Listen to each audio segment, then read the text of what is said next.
자, 시작. 사도들이 주께 이르되 우리의 믿음을 정대시켜 주옵소서 하니 기도하겠습니다. 하나님, 오늘도 저희들을 이 자리에 주님의 존전에 주님의 날에 불러주셔서 감사합니다.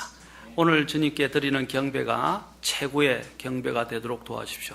우리의 마음을 다하여 주님 앞에 나아오고 주님께 찬양과 존귀와 영광을 돌리고 또 주님께서 우리에게 주시고자 하는 말씀을 또한 마음을 열고 우리의 모든 것을 다하여 말씀을 그대로 받아들이고 또한 말씀에 순종하고 또 주님이 기뻐하시는 그런 삶을 자아내는 그런 성도들이 되도록 도와주시옵소서. 오늘 이 자리에 성령님께서 특별히 더 역사해 주셔서 우리에게 깨닫는 영을 주시고 또 하나님 안에서 살아가고자 하는 이런 거룩한 열망들을 허락해 주시기를 원하옵나이다. 주님께 이 모든 것을 맡기고 의탁하며 우리 주 예수님의 귀한 존함을 받들어 기도합나이다. 아멘. 자, 앉으시겠습니다. 오늘 저는 믿음의 질에 대해서 말씀을 선포하고자 합니다. 이전에 이 구절을 중심으로 해서 믿음을 정대시켜 주옵소서, 믿음의 정대에 대해서 시리즈로 설교한 적이 있습니다. 오늘은 또 이 구절을 가지고 믿음의 질에 대해서 말씀드리고자 합니다. 성경에서는 사람마다 믿음의 분량이 다 다르고 크기가 다 다르다고 말씀합니다. 그런데 그 믿음의 분량의 크기는 영원히 제한되거나 고정되어 있는 것은 아니라는 것입니다. 그냥 그대로 고정되어 있지 않다는 것입니다. 그 믿음의 분량은 커질 수 있고요. 또 믿음 또한 성장하거나 정대될 수 있다고 말씀하고 있습니다. 그래서 제자들은 주님께 오늘 보면 믿음을 정대시켜 주옵소서라고 요청했던 것입니다. 이 믿음은요, 그냥 저절로 자라지 않습니다. 그것은 씨와 같습니다. 그것은 오늘 여기 있는 본문을 나중에 제가 살펴보겠지만 그 믿음은 씨와 같이 심겨져야 하고 싹이 트고 자라나서 열매를 갖출 수 있는 여러 가지 환경 조건이 갖추어져야 합니다. 마찬가지로 저와 여러분의 믿음이 씨와 치처럼 자라거나 정대하려면 그 믿음이 자랄 수 있는 환경을 조성해야 합니다. 자, 오늘 여기 보면 주님께서 이 부분과 관련해서 주님께서 믿음의 정대와 관련해서 비유를 말씀해 주셨어요. 자, 6절부터 주님께서 6절부터 10절까지 말씀하시는데 먼저 6절을 보겠습니다.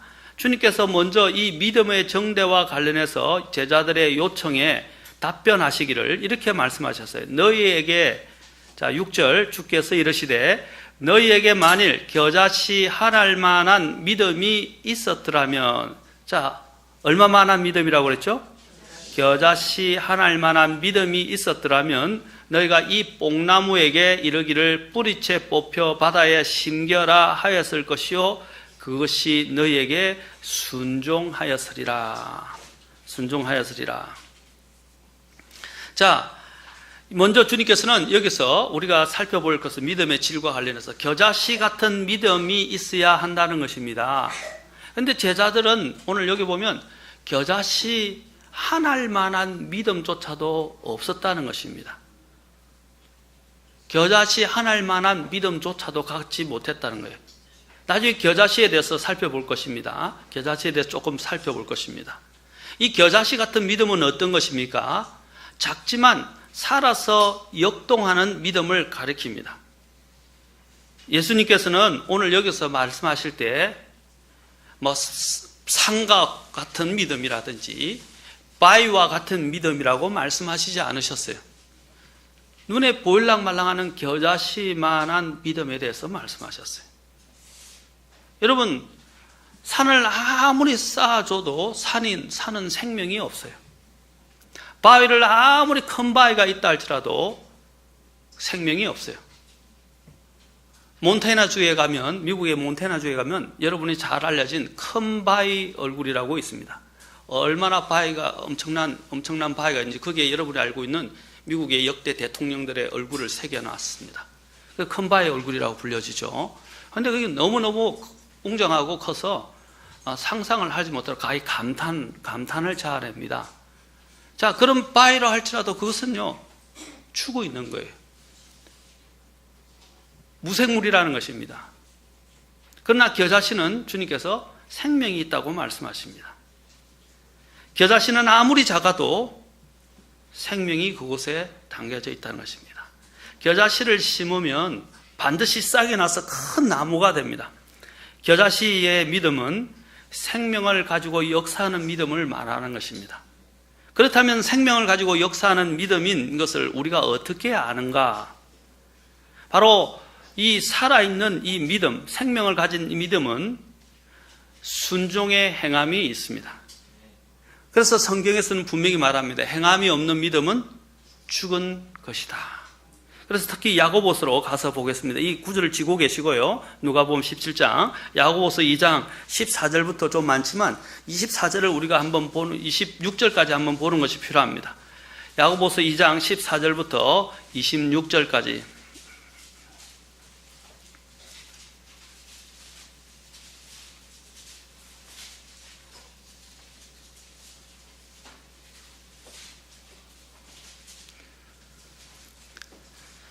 야고보서 2장 14절부터 26절까지.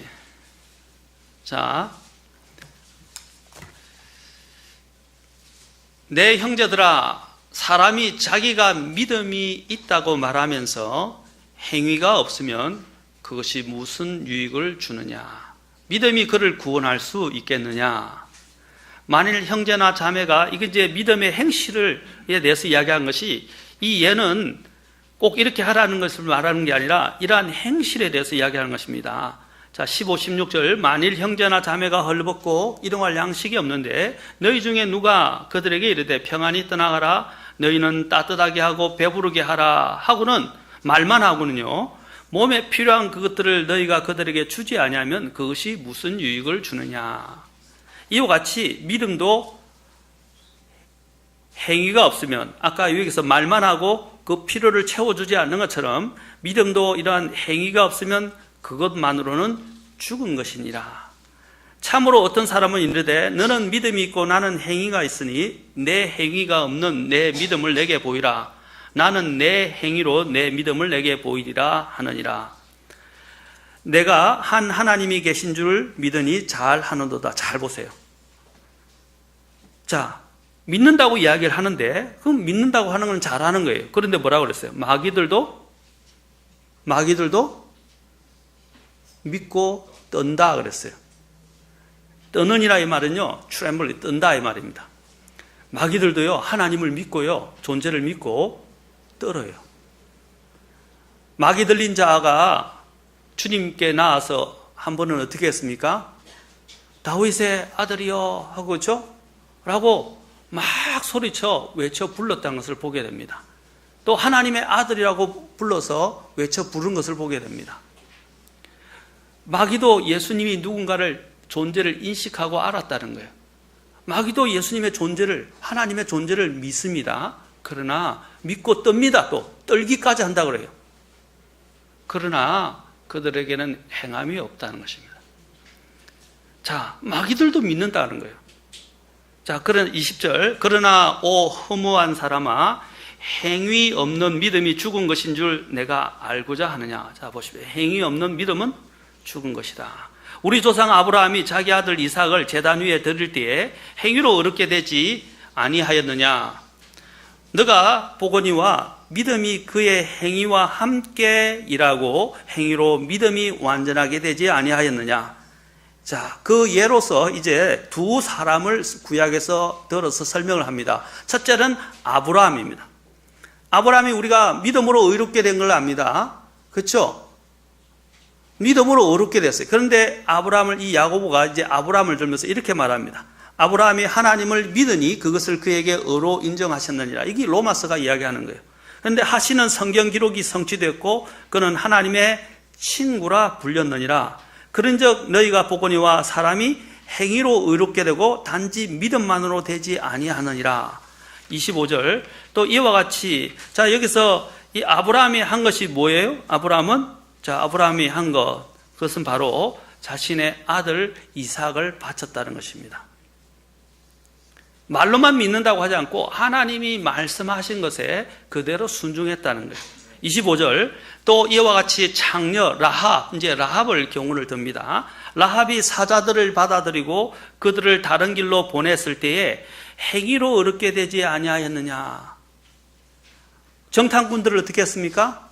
숨겨주고 그렇죠? 탈출할 수 있도록 도와주었다는 사실입니다. 그냥 말로만 하나님을 믿는다, 하나님을 두려워한다고 하지 않고 실제로 그 믿는 믿음을 통해서 하나님의 보내신 그 정탐꾼들을 숨겨주었다는 것입니다. 보호해 주었습니다. 자, 26절 같이 읽겠습니다. 시작. 영이 없는 몸이 죽은 것 같이 행위 없는 믿음도 죽었느니라. 이 히브리서는요, 분명 이 죽은 믿음에 대해서도 또한 이 야고보서는 분명 죽은 믿음에 대해서 말씀합니다. 히브리서도 이 부분을 많이 강조합니다. 죽은 믿음과 살아있는 믿음의 차이는 어디에 있습니까? 바로 순종의 여기는 행위라고 기록되어 있는데 행함에 있다는 것입니다. 살아있는 믿음은 순종의 행함이 있습니다. 물론 우리는 행위로 구원받지 않습니다. 그러나 참으로 구원받은 사람은 순종의 행함이 있습니다. 그래서 성경에서 이렇게 이야기합니다. 구원은 어떤 분은 수학 공식처럼 이야기해서 구원은 는 믿음 플러스 행위라고 이야기를 합니다. 믿음은 구원 플러스 행위라고 이야기를 합니다. 여러분 무슨 말이냐면 우리가 구원받기 위해서 행위를 할 필요는 없어요. 우리는 행위로 구원받지 않습니다. 전적으로 은혜로 믿음을 통해 구원받습니다. 맞습니까? 행위로 구원받는 사람 없어요. 우리는 행위로 하나님 앞에 의로워질 수 없어요. 그러나 이것을 다시 공식하게 되면 공식적으로 이렇게 여러분 바꿔서 생각하게 되면 어떻게 해요? 구원받은 사람은 어떻게 해요? 구원받은 사람은 행위가 나오게 된다는 것입니다. 그것이 진짜 믿음이라는 거예요. 그렇죠? 진짜 믿음인 것입니다. 그래서 오늘 여기서 믿음과 행함은 뗄래야 뗄 수 없는 불가 분리의 관계라는 것입니다. 참으로 구원받은 사람은 순종의 행함이 나타납니다. 어떤 변화가 나타납니까? 회개의 변화가 옵니다. 그래서 침례자 요한이 그거 오고 있는 종교 지도자들 향해서 특히 바리새인들을 향해서 뭐라고 말했습니까?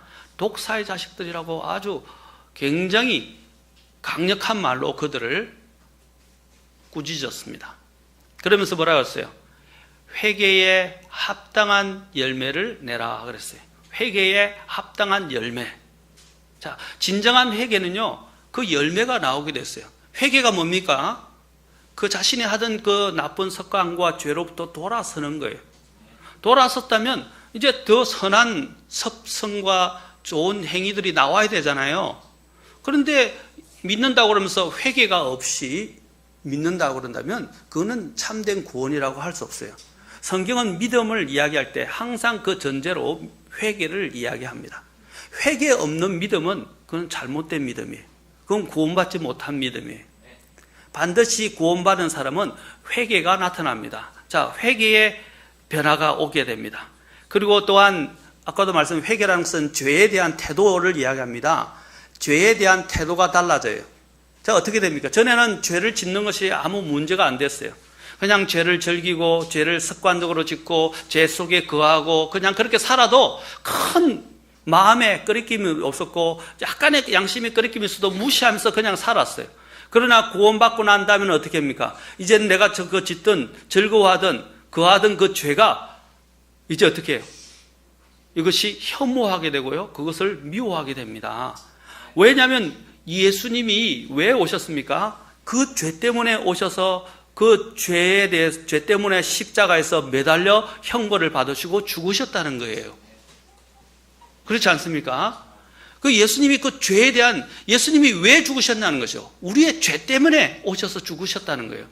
그런데 우리가 여전히 사랑하던 그 죄에 대한, 예수님이 십자가에서 그 죄 때문에 돌아가시는데 그 죄를 그대로 탐닉하고 죄 속에 거하고 죄를 사랑하고 죄에 대한 마음의 변화가 전혀 없다면, 또 죄에 대한 내 태도의 변화가 없다면 한 문제가 있는 것입니다. 어떻게 됩니까? 하나님이 죄를 미워하셔서 죄를 심판하신 것처럼 우리 또한 하나님께 속하게 되면 하나님처럼 죄에 대한 태도가 달라진다는 것입니다. 우리도 하나님처럼 죄를 미워하게 돼요. 죄를 미워하는 마음이 생기고, 그 다음에 어떻게 해요? 하나님의 것들을 사랑하고 사모하는 마음이 생기고, 그것에 대해서 그것을 추구하는 마음이 생기게 됩니다. 그것이 바로 진정한 회개예요. 믿음의 회개라고 할 수 있어요. 회개의 믿음이라고 할 수 있어요.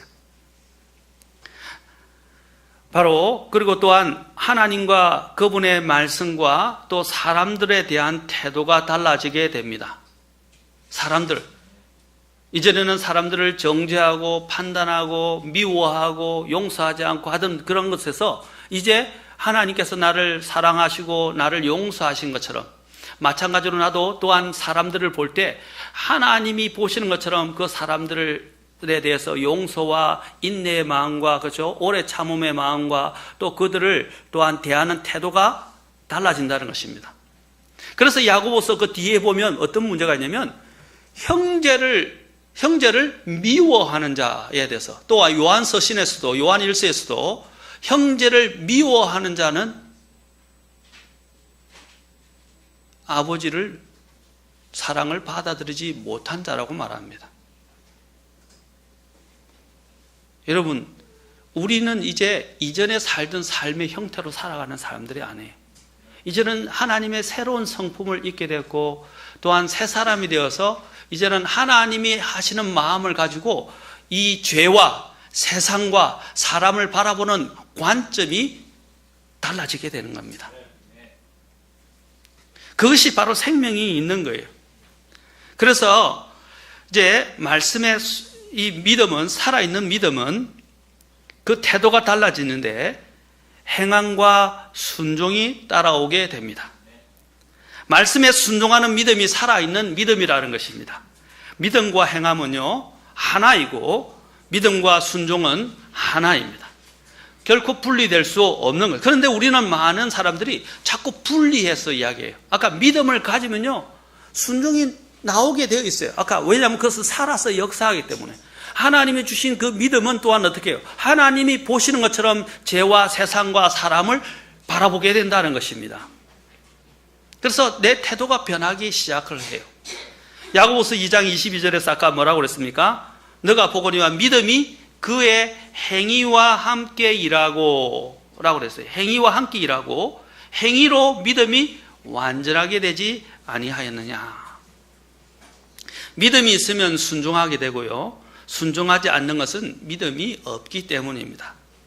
겨자씨는 그 속에 생명력이 있습니다. 씨를 심었을 때 씨가 싹을 내고요, 그 연약한 싹이 땅을 헤치고 나와 그 모습을 드러냅니다.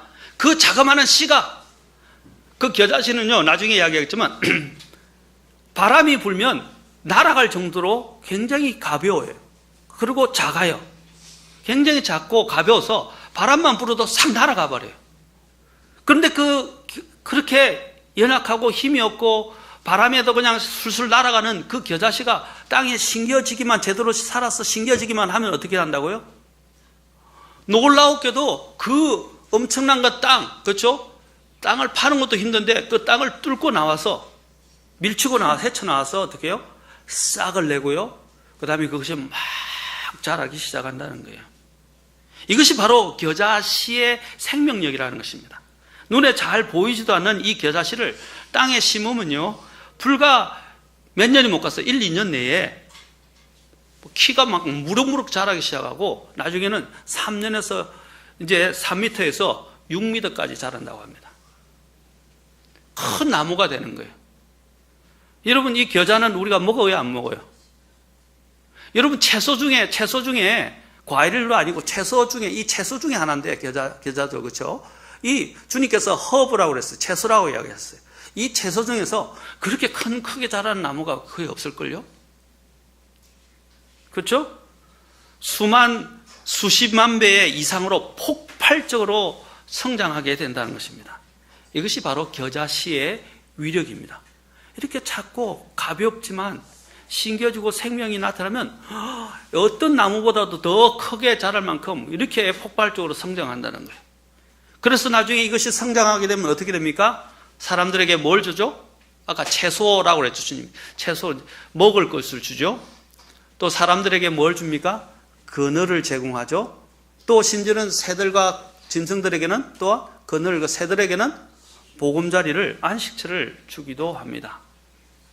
이것이 바로 겨자씨가 가지고 있는 권능이라는 거예요. 주님은 바로 이 믿음이 이와 같다. 진짜 살아있는 믿음은 바로 이 겨자씨와 같은 이런 권능을 가지고 있다고 말씀하십니다. 겨자씨의 믿음은 바로 그 생명력에 있습니다. 다른 사람을 살리는 권능이 있는 것입니다. 그런데 제자들에게는 이러한 생명력이 없었다는 거예요. 이러한 겨자씨만한 생명력도 없었다고 주님이 말씀하시는 거예요. 자, 아까 주님이 이 부분을 말씀하시면서 뭐와 관련해서 말씀하셨어요? 3절, 4절에는 전에도 이야기했지만 용서와 관련해서 말씀하셨어요. 용서. 그 다음에는 주님이 이제 아까 뒤에 우리가 봤지만 6절과 7절은 또 무엇에 대해서, 6절부터 10절까지는 무엇에 대해서 말씀하십니까? 순종에 대해서 말씀하세요. 겨자씨를 말씀하면서 믿음의 정대를 이 겨자씨에 말씀하시면서 주님이 이 믿음의 정대는 뭐가 관련이냐면 용서와 관련되어 있고요. 하나님의 용서를 받고 다른 사람을 용서하는 것에 있어요. 그리고 또한 이 겨자씨의 믿음은 무엇과 관련되어 있어요? 또 믿음의 순종과 관련되어 있어요. 6절에 보십시오. 겨자씨만한 믿음은 순종한다. 7절부터 10절까지가 순종에 대해서 이야기합니다. 자, 보세요. 7절부터 10절 보세요. 그런데 너희 중에 누구에게 밭을 갈거나 가축을 치는 종이 있으면 그가 밭에서 올 때에 그가 즉시 그에게 이르기를 와서 앉아 음식을 먹으라 하겠느냐. 도리어 그에게 이르기를 내가 저녁을 먹도록 준비하고 또 띠를 띠고 내가 먹고 마실 때까지 나를 섬기며 너는 그 뒤에 먹고 마시라 하지 아니하겠느냐. 그 종이 명령받은 일들을 했으므로 그가 종에게 감사하겠느냐. 나는 아니라고 생각하노라. 이와 같이 너희도 명령받은 그 모든 일을 행한 뒤에 이르기를 우리는 무익한 종이니이다. 우리는 해야 할 우리의 의무를 하였나이다 하라. 바로 주님이 이 종의 마음, 종의 도를 지금 이야기를 하고 있어요. 이 종의 도는 뭡니까? 종이 해야 할 것은 뭐예요? 순종하는 거예요. 순종하는 거. 불만이 아니에요. 지금 여기서 뭐라 해요? 이 종이 보면요, 열심히 일해가지고 이제 주인 앞에 서서 상을 차렸는데 주인이 먹으면서 앉아 먹으라고 말씀을 안 하는 거예요. 그렇다고 종이 주인에게 항의할 수 있어요? 없어요? 없어요. 그가 종으로서 그 안에서 그 주인의 집에서 먹고 살 수 있는 것만 해도 감사한 일이에요. 맞습니까? 먹고 살 수 있어요. 자, 그래서 그는 어떻게 합니까? 그렇게 말하지 않아도 섭섭하게 생각하지 않고 불평하지 않는다는 거예요. 8절에서 말한 것처럼 그가 명령받은 일을 했다고 해서 또 그 주인이 그에게 살해하거나 감사하지 않는다는 거예요. 오히려 그 종은 뭐라고 그럽니까? 제가 해야 할 일을 했습니다. 저는 무익한 종입니다. 라고 대답한다는 것입니다. 겨자씨의 믿음은 생명력이 있어요. 그리고 겨자씨는 또한 용서하는 힘이 있어요. 그렇죠? 겨자씨의 믿음은, 또 겨자씨의 믿음은 순종하는 능력이 있습니다. 이 생명력의 근원은 무엇입니까? 바로 예수 그리스도 안에 있다는 것입니다. 겨자씨의 믿음은 바로 예수님의 생명이 바로 내 안에 거하는 것입니다.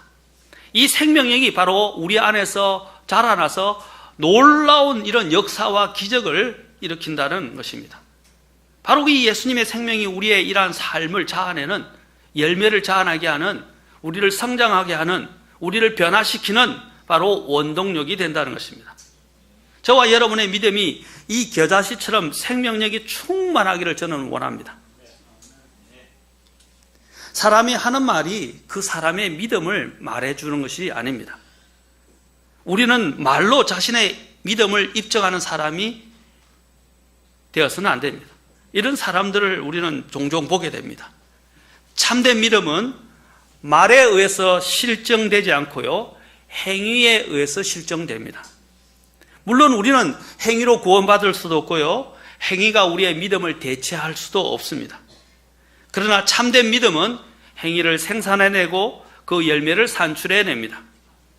그러므로 초대 예루살렘 교회의 지도자였던 야고보는 아까 야고보서 2장 14절부터 우리가 읽었던 대로 바로 26절까지 읽었던 대로 거기에 대해서 행위 없는 믿음은 죽은 것이다 라고 말한 것입니다. 그리고 또한 믿음은 그 행위와 함께 일한다 라고 말씀했습니다. 병으로 고생하는 한 농부가 있었습니다. 이 농부는 어떤 유명한 의사로부터 처방을 받았는데 3년 동안 잘 말린 쑥을 구해서 달여 먹으면 병이 나을 거라고 그랬습니다. 그런데 이 의사의 이 말에 그는 이제 한가득 희망을 가지고 3년 동안 말린 쑥을 구하러 다녔습니다. 그런데 그 말린 쑥을 구하기가 쉽지 않았습니다. 그렇게 쑥을 구하기를 10년, 그 농부는 결국 10년을 했는데 그 농부는 결국 말린 쑥을 구하지 못하고 죽고 말았다고 합니다. 이 농부의 문제가 무엇입니까? 다른 사람들이 말려놓은 쑥만 구하려고 했지 자신이 그 쑥을 말릴 생각을 하지 않았던 것입니다.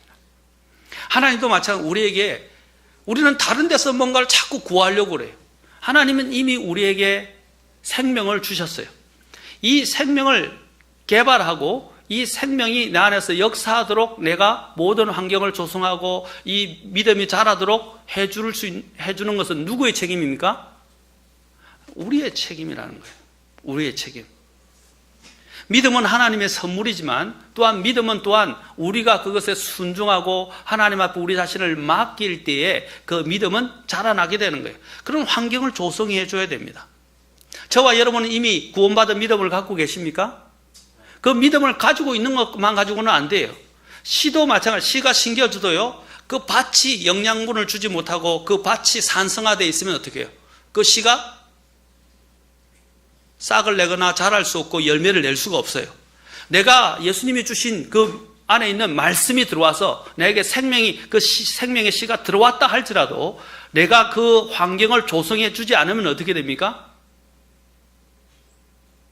내 안에 있는 이 믿음은 마치 죽은 것처럼 되어버려요. 오래 가지 못합니다. 아까 여기 있던 이 농부는 10년이면 3번이나 말릴 수 있는 충분한 시간이 있었음에도 불구하고 그 생각을 하지 않고 다른 사람만 의지했던 것입니다. 이것이 바로 우리의 믿음에 대해서 생각해 보게 합니다. 오늘 제자들은 뭘 했어요? 다른 데서 우리의 믿음을 정대시켜 주옵소서라고 이야기했어요. 주님께 구했어요. 물론 주님은 우리의 믿음을 정대시키실 수 있으신 분이십니다. 맞습니까? 그런데 그들이 주님께만 구했지 그들이 해야 될 부분에 대해서 아무것도 하지 않은 거예요. 그들은 믿음이 저절로 자라는 줄 생각했고요. 믿음이 저절로 정대되는 것으로 생각했어요. 여러분, 이 믿음도 가꾸어야 됩니다. 아멘? 여러분들이 화초를 하면 화초만 심어놓으면 되는 겁니까? 집에 화초를 가꾸시죠.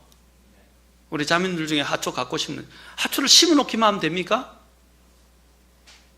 화초에 거름도 주고요. 화초를 돌봐줘야 돼요. 물도 줘야 되고 거름도 주고 돌봐주고 분갈이도 해야 되고 때로는 그렇죠? 가지도 치워줘야 되고 돌봐줘야 돼요. 마찬가지로 우리에게 믿음의 씨가 심겨졌지만 그것을 환경을 조성하고 돌봐줘야 됩니다. 가꾸어야 됩니다. 아멘? 그래야 믿음이 자라는 거예요. 무작정 주님 믿음을 정대시켜 주십시오라고 구하기만 하면 안 된다는 거예요. 그래서 주님이 이 믿음이 정대하기 위한 조건으로 뭘 했어요? 앞에서는 용서에 대해서 말씀하시고 바로 아까 그 뒤에서는 뭐였어요? 순종에 대해서 말씀하신 거예요. 그리고 또한 종처럼 주님이 말씀하신 명령에 어떻게 순종하는 것에 대해서 말씀하신 것입니다. 오늘 제가 이렇게 말씀드리는 이유는 오늘날 주님을 믿는다고 고백하고 공언하지만 실제적인 삶의 영역에서 보면 이런 믿음을 가꾸는 사람들을 보기가 드물어요. 믿음의 행위와 열매라는 것은 그 증거를 또한 보기가 쉽지 않다는 것입니다. 참 믿음은요, 사람을 달라지게 만듭니다. 교회를 다니는 것만으로 어떤 도덕적이고 종교적인 의식과 양심을 가진 것만 가지고 믿음이 있다고 말할 수 없습니다. 오늘 본문에서는 사도들이 주님께 우리의 믿음을 정대시켜 주옵소서라고 말하고 있습니다.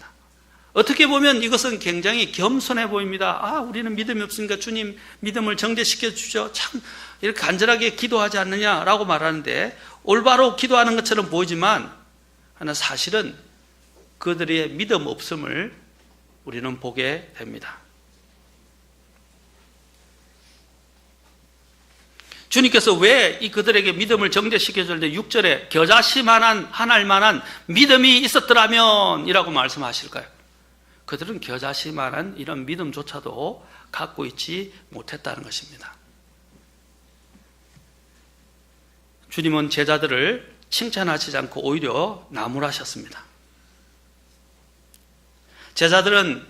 그들은 늘 눈에 보이는 큰 믿음, 대단한 것만을 원하고 있었지, 주님이 말씀하시는 겨자씨만한 믿음도 갖고 있지 못했습니다. 제자들은 큰 믿음을 가져야만 대단한 일을 하고 큰 일을 할 수 있다고 착각하고 있었어요. 주님은 큰 믿음을 갖기 전에 겨자씨만한 믿음만 있더라도 어떻게 해요? 얼마든지 겨자씨가 아까 자라는 것처럼, 그렇죠? 뽕나무를 옮기라 해도 뽕나무가 옮겨지는 것처럼 대단한 힘을 발휘하게 된다는 것입니다. 맞습니까? 전에 신문에 한번 났어요. 어떤 일이 있었냐면 5살인가 6살 되는 남자아이인데, 꼬맹이인데 온 전신이 근육질이에요. 얼마나 근육이 강한지 막 몸도 날렵하고, 또 무술을 배워가지고 무술과 이렇게 또 이렇게 우리가 알고 있는 체력 단련을 잘해서 막 무거운 것도 들고요, 몸이 날아다니고요, 막 벌써 어른들이 할 수 없는 지경에까지, 경제까지 이르렀더라고요. 그렇게 보니까 어릴 때부터 이것이 단련을 한 거예요. 그 꼬맹이였지만 얼마나 대단한 일을 해냈습니까? 마태복음 13장 31절과 32절에서도 주님께서 이렇게 말씀하셨습니다. 그분께서 다른 비유를 들어 그들에게 이르시되 하늘의 왕국은 마치 어떤 사람이 가져다가 자기 밭에 뿌린 겨자씨 한 알과 같으니라. 그것은 참으로 모든 씨 중에서 가장 작은 것이로되 자란 뒤에는 채소 가운데서 가장 커서 나무가 되므로 공중의 새들이 와서 그것의 가지에 깃들느니라. 채소 가운데서 가장 커서 나무가 된다 그랬어요.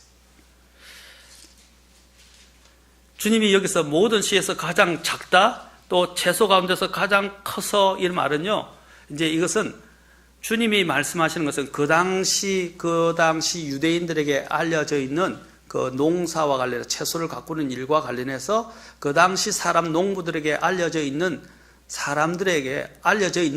그 씨 중에서 가장 작다는 것을 말하는 것입니다. 세상에서 이 겨자씨보다 더 작은 씨도 있어요. 맞습니까? 겨자나무보다 더 큰 또한 나무도 있어요. 맞습니까? 근데 주님이 말씀하셔서 그 당시 농부 채소 가운데라고 이야기하죠. 그리고 또 그 당시 팔레스타인 그 중건동 지방에서 알려져 있는 그 농부들에게, 이스라엘 전반의 팔레스타인 땅에 있는 자들에게 알려진 그 씨에 대해서 말씀하신 거예요.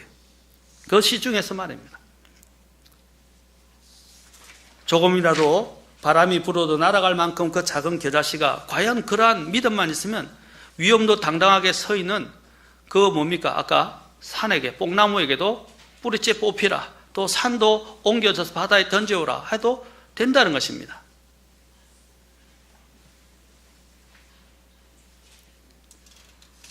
이것이 얼마나 대단한 능력입니까?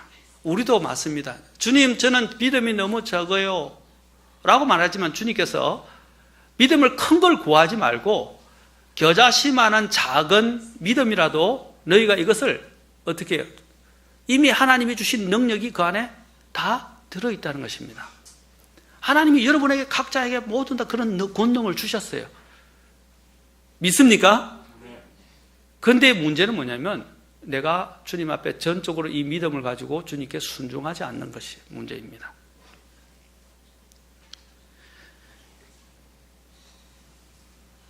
예수님이 말씀하신 겨자씨 한 알만한 믿음은 결코 작은 것이 아니라고 할 수 있습니다. 자, 그리고 또한 믿음은요, 아까 얘기했지만 살아있는, 역살아서 역동하는 믿음을 이야기한다. 겨자씨는. 또 겨자씨는 뭡니까? 겨자씨의 믿음은 바로 부피의 문제가 아니라 양의 문제가 아니라 질의 문제라는 것을 말하는 것입니다. 우리는 자꾸 부피나 크기나 그 양에 대해서만 생각을 해요. 그 어리석은 생각이에요. 질의 문제가 더 중요합니다. 주님께서는 이 제자들은 큰 믿음만 자꾸 이야기한 거예요. 그래야 뭔가 대단한 일을 할 수 있다고 착각하고 있었어요. 그러나 주님은 결코 그렇게 말씀하지 않았어요. 겨자씨 한 알만한 믿음. 우리도 그렇게 생각하는데 주님 큰 믿음만 주십시오. 믿음을 주십시오. 그러면 내가 할 수 있습니다. 하나님이 이미 겨자씨 하나보다 더 적지만 겨자씨 만한 믿음을 우리에게 주셨습니다. 여러분이 정말로 예수님을 믿고 구원받았다면 그 믿음이 있어요. 그것은 여러분은 아시지만은 크다고 모든 게 좋은 게 아니에요. 작아도 좋은 거예요. 특히 원자탄, 수소탄 같은 경우는 어때요? 그 작지만한 그 폭발력이 상상을 초월한다고 하지 않습니까? 그렇죠? 우리가 원자탄의 위력을 잘 압니다. 얼마나 작습니까? 눈에 보이지도 않아요. 현미경으로 겨우 그것도 아주 크게 확대해서 봐야 그 원자가 보입니다. 그 원자탄의 원리를 한번 생각해 보십시오. 우리는 아주 대단히 큰 다이너마이트는 큰 것만 생각하는데 원자탄이 다이너마이트보다 얼마나 더 큰 위력을 발휘합니까? 맞습니까? 바로 주님께서 그러한 자그마한 겨자씨를 위에 대한 믿음을 우리에게 이미 주셨는데 우리가 그것을 가지고 제대로 활용을 하지 못하는 거예요. 오늘날 사람들은 뭐든지 큰 것을 좋아합니다.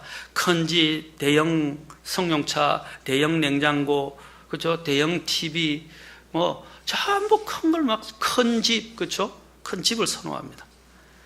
큰 것이 좋은 것이라고 생각합니다.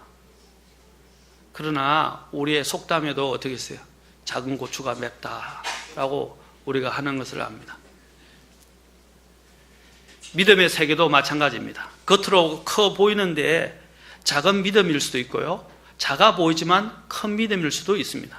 믿음은 겉이나 눈에 보이는 그 모양이나 그 양이나 사이즈나 부피의 문제가 아니라 바로 그 안에 있는 꽉 차 있는 질의 문제라는 것입니다. 제자들의 믿음은 겉보기에는 커 보였을 겁니다. 왜냐하면 제자들은 어떻게 했습니까? 주님과 더불어 3년 동안 늘 주님과 함께 동행했었어요. 맞습니까? 주님께서 하시는 일을 듣고 배우고 주님과 함께 동행하고 주님과 함께 잠도 자고 또 주님이 하시는 권능도 그들이 부여받았어요. 그래서 제자들은 겉으로 보기에는 그들은 커 보였지만 주님은 그 제자들에 대해서 너희 믿음이 겨자씨만한 믿음도 없다라고 말씀하셨어요. 실제는 너무 작았던 것입니다. 그들은 그 자기 스스로들이 믿음이 컸다고 생각했을 거예요. 주님은 이 작은 겨자씨 하나에 대한 믿음의 진리를 가르쳐 주셨습니다. 겨자씨는 비록 그 크기나 부피가 아주 작은 씨였지만 눈에 보일 듯 말 듯한 씨였지만 이것이 얼마나 대단한 능력을 가졌는지 주님은 그것을 우리가 알기를 원하신 것입니다. 그 속에는 그것은 작지만 그 속에는 그 질은 엄청나다는 것입니다. 그래서 신기하지만 엄청난 크기의 나무로 아까 수만 배, 수십만 배 이상의 크기로 자라게 됩니다. 주님은 이러한 믿음을 우리가 갖기를 원하십니다. 믿음은 완전한 신뢰를 말합니다. 믿음은 아까 그랬어요. 그 겨자씨만한 믿음 뭡니까? 그것이 능력을 발휘하려면 순종해야 됩니다. 순종. 믿음은 완전한 신뢰입니다. 하나님을 신뢰하고 그분의 성품과 약속과 권능을 믿고 완전히 의탁하는 겁니다. 의지하는 거예요. 자, 여러분 믿음을 한번 보세요. 믿음은 세 가지로 분류되어 있어요. 첫째는 지식이에요. 알아야 돼요. 그 안 것을 가지고 내가 어떻게 해요? 마음에 확신을 가져야 됩니다. 이게 마음과 관련돼요. 지정이라고 그러죠. 마음입니다. 그 다음에 뭡니까? 그것을 가지고 내가 이제 그것에 따라서 그대로 행하는 것입니다. 자, 제가 설명을 해드리겠습니다. 이 믿음의 실제에 대해서 설명해 드리죠. 자, 내 배가 조난을 당했어요. 물에 이제 빠져가고 있습니다. 자, 조난을 당하고 있는데 저기서 나를 구조할 수 있는 작은 보트가 와요. 자, 작은 보트가 오고 있습니다. 자기는 큰 배를 타다가 조난을 구조할 수 있는 작은 배가 오는 것을 보고, 보고 이제 알았어요. 야, 저 배가 우리를 구출할 수 있다, 구조할 수 있구나 하고 이제 알게 되었어요. 그렇죠? 그리고 그 배가 가까이 오서 이제 다가오자 어떻게? 이제 이 배를 타면 다른 사람들이 타고 한 무리가 벌써 어떻게 해요? 저쪽으로 안전하게 육지로 실어 날아지는 것을 보았어요. 이제 확신을 했어요. 야, 이 배를 타도 안전하구나. 이제 나는 살았구나. 그런데 이제 그 배가 나를 태우러 왔어요. 태우러 왔는데 내가 그 배에 내 자신을 무섭다, 못 믿겠다 해가지고 내가 그 배에 나 몸을 싣지 않으면 그건 구조받지 못하는 거예요. 이와 같아요. 바로 우리가 그 구조할 수 있다는 사실을 알아요. 그리고 구조할 수 있다는 것을 이제 확신했어요. 이제 그 확신을 가지고 어떻게 이제 내가 내 몸을, 내 모든 몸을 그 배에 맡기는 것처럼, 보트에 맡기는 것처럼 마찬가지로 우리도 주님에 대한 믿음이 이와 같은 거예요. 그냥 알고 확신하는데 내가 내 인생을 그분께 맡기지 않는다면 그건 제대로 된 믿음이 아니에요. 아까 그래서 순종한다는 것은 내 자신을 맡기는 거예요. 작은 것에서부터 순종하고 맡기기 시작해야 합니다. 그렇죠? 하나님의 권능은 이러한 겨자씨만한 믿음을 통해 우리 안에 들어와서 놀라운 역사를 창출합니다.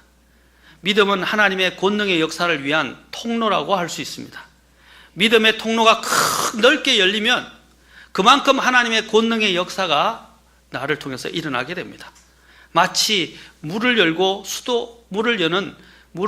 닫는 수도꼭지라 생각해요. 수도꼭지에 물이 이미 와 있어요. 맞습니까? 관이 파괴된 것 아니고 관이 연결돼서 새로 관을 쫙 해서 물이 와 있어요. 이제 수도꼭지를 어떻게 해요? 털어야 되죠. 근데 수도꼭지를 조금 털면 쩔쩔쩔 한 방울씩 나와요. 이제 털면 어떻게 물줄기가 나오고 이제 하면 콸콸 쏟아져 나와요. 그와 같아요. 여러분들은 지금 안에 믿음이 이미 내 안에 들어와 있어요. 겨자씨만한 믿음. 구원받았다면. 그러면 우리가 해야 할 일은 뭡니까? 수도꼭지를 열어야 돼요. 그 수도꼭지를 여는 정도에 따라서 물이 나오게 되어 있습니다. 여러분이 필요한 대로. 마찬가지로 여러분의 믿음의 이 수도꼭지를 이제 들어와 있는 겨자씨만한 믿음의 수도꼭지를 여십시오. 그러면 이제 주님의 권능이 나를 통해서 막 넘쳐나게 될 것입니다. 겉으로 보기에는 겨자씨보다 커서 대단해 보이지만 아무런 실제성과 실용성이 없는 믿음도 있습니다. 곧 행위가 없는 믿음, 종교적인 믿음, 인위적인 믿음, 형식적이고 가식적인 믿음들이 그런 것들입니다. 이런 것들은 사실 겉으로 보기에는 크고 대단해 보이지만요, 실제적으로나 실용적으로는 쓸모가 없습니다. 말만 거창하고 유창하지만 말이 안 되거나 알갱이가 없는 헛된 말장난들도 많습니다. 그렇죠? 오늘 이 세상은 말과 먹고 사는 것 같아요. 정말 말도 안 되는 소리로 말로 먹고 사는 게 그 알맹이가 하나도 없어요. 특히 여러분 코미디언들이 하는 그런 이야기들 알맹이 없잖아요. 이번에 신문에도 좀 크게 났더라고요. 우리 중년 그 간부 되는 직장의 부장님이 사원들을 앉혀놓고 아재 개그를 해서 그 분위기를 오히려 더 썰렁하게 만들고 썰렁하게 만들었다고 이야기하더라고요. 제가 이제 목사님들을 만나는데 특히 요즘 임 목사님이 아재 개그를 많이 해요. 집에서도 찬바람을 불게 만들면서 목사님들 앞에 와서도 아재 개그를 하는 거예요. 아까도 얼마 전에도 오셔서 아재 개그를 해서 황당했었는데 도저히 웃을 수 없는 상황인데 그냥 웃어주는 거죠. 썰렁하잖아요. 그렇죠? 이 말에 그냥 말을 하는데 그 안에 진짜 알맹이도 없고 내용도 없는 거예요. 바로 그렇게 우리의 삶 가운데서도 말은 유창하게 하고 거창하게 하지만 그 안에 실제 생명이 없는, 정말 사람들에게 영향을 주고 고무시켜주고 또 격려하고 세워주는 그런 능력이 없는 말들이 얼마나 많이 있습니까? 또 여러분 소리를 내지만 제 소리를 내지 못하면 어떻게 해요? 또 알아들을 수 없는 소리를 낸다면 그 소리는 가치가 없는 거예요. 그래서 주님께서 고린도전서 13장에서 사랑에 대해서 이야기하면서 나팔이 뭡니까? 제 소리를 내지 못하면 그것을 나팔 소리라고 할 수가 없어요. 그렇죠? 마찬가지입니다. 소리를 제대로 내야 되는 거예요. 마찬가지예요. 우리의 이 삶이 제대로 된 삶의 모습이 나타나야 됩니다. 그리스도인이라는 정말 하나님의 생명을 가지고 있는 존재로서의 그 모습을 그대로 나타내야 합니다. 그게 그리스도인이에요. 얼마나 외식적이고 종교적인 이러한 형태로, 인본적이고 인위적인 형태로 우리의 삶이 나타나는 경우가 얼마나 많습니까? 다른 사람들에게 보이려고 하는 게 가식적이지 않습니까? 주님이 생각하시지 않는 방식으로 신앙생활을 하는 것, 주님의 뜻대로 하지 않는 신앙생활들, 이것들은 다 뭡니까? 다 종교예요. 종교. 아무 의미 없는 몸부림과 몸짓에 불과한 것입니다. 그래서 마태복음 21장에 보시면 주님께서 특히 이렇게 말씀하셨어요. 자, 마태복음 21장 가서 보겠습니다. 곧 정리하겠습니다. 마태복음 21장 17절부터 22절까지 한번 보십시오. 주님이 똑같은 이 말씀을 21장 21절에서 아까 읽었던 누가복음 17장 6절에서 말씀하신 것과 동일한 거의 비슷한 말씀을 하십니다. 자, 보겠습니다. 그분께서 그들을 남겨둔 채 도시 밖으로 나와 베다니에 들어가서 거기서 묵으시니라. 이제 아침에 그분께서 도시 안으로 되돌아오실 때에 시장하시더라. 그분께서 한 무화과 나무를 길에서 보시고 거기로 가셨으나 잎사귀 외에는 거기서 아무것도 찾지 못하셨으므로 그 나무에게 이르시되 이제부터 영원토록 내게서 아무 열매도 자라지 아니하리라 하시매 곧 무화과 나무가 말라버리니. 제자들이 그것을 보고 놀라며 이르되 무화과 나무가 얼마나 빨리 말라버리는가 하매 예수님께서 그들에게 응답하여 이르시되 진실로 내가 너희에게 이르노니 만일 너희가 믿음이 있고 의심하지 아니하면 무화과 나무에 일어난 이런 일을 할 뿐 아니라 이 산들어 옮겨져서 바다에 빠지라 하여도 그대로 될 것이요 너희가 믿고 기도할 때에 무엇을 구하든지 모든 것을 받으리라 하시니라. 자, 주님께서 무화과 나무를 해서 열매를 시장하셔서 열매를 얻으려고 가셨는데 무화과 나무가 겉으로 보기에는 잎사귀는 무성한데 열매가 하나도 없는 거예요. 그러자 주님께서 어떻게 했어요? 그 무화과 나무를 오히려 저주하셨어요. 열매는 없고 잎사귀만 무성한 나무를 주님이 저주하셨다는 거예요. 잎사귀만 보면 열매가 있을 것 같아요. 그런데 정작 가서 보니까 먹을 수 있는 열매가 하나도 없는 것입니다. 무화과 나무는 바로 여기서 이스라엘 민족을 상징합니다. 이스라엘 민족, 대언적으로는 이스라엘 민족을 지금 여기서 이야기하는 거예요. 사실 이 비유는 이스라엘 민족의 영적인 상태를 말해주는 것이지만 또한 지금 이 말씀을 통해서 주님께서는 우리의 영적인 상태에 대해서도 말씀하시는지도 모릅니다. 주님께서는 저와 여러분을 위해서 열매를 구하시려고 우리에게 찾아오셨는데 잎사귀만 풍성하고 정작 아무 열매도 찾아볼 수 없는 영적인 상태라면 이것은 대단히 심각한 영적 믿음의 문제가 되는 것입니다. 참 믿음은 성경이 말씀하시는 방식으로 순종하고 성경이 말씀하시는 방식으로 그러한 각종 종류의 행위의 열매를 산출합니다. 물론 믿음은 열매를 내지만 다 동일한 분량의 열매를 내는 것은 아닙니다. 그것은 또 다른 차원의 믿음의 문제입니다. 그건 다음에 제가 설명할 것입니다. 로마서에서 말씀하실 때 의는 믿음으로 말미암아 살리라라고 말하면서 그래서 하나님의 의가 그렇죠? 나타나서 그 안에는 하나님의 의가 나타나서 믿음에서 믿음까지 계시되어 있다고 그랬어요. 믿음에서 믿음까지. 처음에 이 말씀을 잘 음미해 보십시오. 믿음에서 믿음까지라고 그랬어요. 이 처음에 이 믿음 뭡니까? 구원의 믿음입니다. 바로 시작 출발점을 이야기하는 거예요. 그 다음에 이 믿음은 뭡니까? 이제는 하나님을 영화롭게 하는 성숙한 믿음입니다. 믿음의 완성을 이야기하는 것입니다. 구원의 믿음만 가지고 있다고 해서 그것이 충분하지 않아요. 구원받은 데서 만족하고 거기서 안주하고 그 안에서만 있으면 안 돼요. 오늘 여기서 이야기한 것처럼 주님의 그 생명의 씨가 내 안에 들어오게 된다면, 믿음의 씨가 들어오게 된다면 이제 내 안에서 어떻게 해요? 역사에서 드러나게 되는 것입니다. 전자의 믿음은 우리로 그리스도의 생명을 가지는 믿음이고, 후자의 믿음은 그리스도의 생명의 역사를 통해서 완성되는 믿음입니다. 이러한 믿음의 차이는 우리 마음의 경작과 순종의 문제에 있습니다. 그래서 누가복음 아까 읽었던 17장 7절부터 10절까지 종의 도에 대해서 말씀하신 것이 그거예요.